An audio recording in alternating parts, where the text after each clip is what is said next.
Awareness precedes change. Good afternoon, ladies, gents, and in between. This is PNUV Podcast. I am Cherme Galio. I'm Christopher L. Ciliado. And I am John Taron M. Olunen. And we are here to discuss about the challenges that teachers encounter in curriculum implementation and evaluation.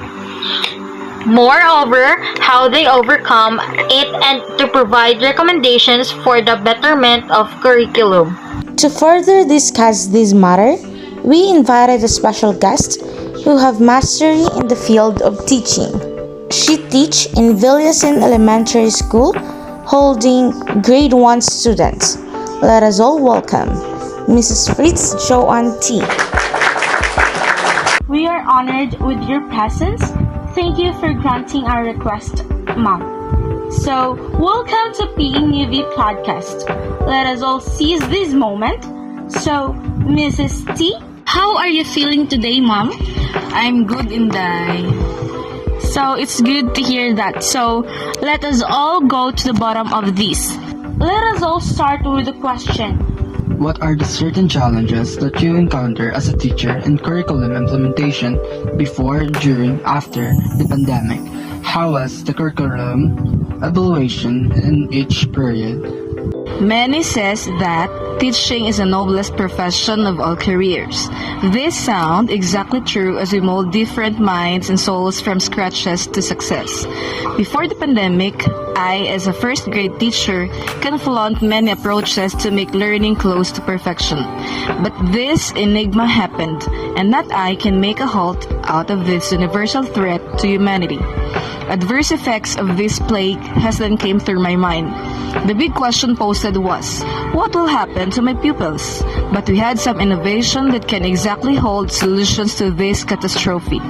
Now, more than that gigantic problem we had faced, I can proudly tell the world that I nailed it confidently. If that is the case, how does the change in modality take place, especially considering that the new normal is slowly, over time, returning? Does it have an adverse effect on the learner's effectiveness during the modular setup? Transitioning to the new normal of learning is not that easy. Its efficacy is uncertain. So, we educators have developed different approaches to somehow address every learner's needs. While the plague slowly vanished, we were then going back to our conventional way, to what really we believe the most accurate way of teaching a child. Different outcomes we heard, of course, from parents, mostly negative on the use of modules.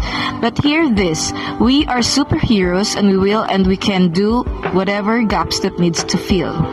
After you determine the issues or problems, how would you able to address the certain circumstances? Simple. We had come up with various plans, approaches, and innovations. Also, series of home visits are very successful. Different form of assessment will ascertain all our doubts. What are your recommendations that could improve the curriculum delivery in this post-pandemic period? Number 4. We will go back to the basic. Use the most effective strategy if there is any that you think the most perfect one. Thank you. Thank you very much, ma'am, for sharing your knowledge. We all have heard a very detailed and precise discussion that enlightened us in terms of various interaction in curriculum implementation and evaluation. With the knowledge that we acquire in Mrs. Fritz Joanne T, we are very grateful. Thank you so much, ma'am, for the information that you bestow upon us. And all with that, I am Cherme Galio. I am John Taron M. Olunen. I'm Christopher L. Saliado.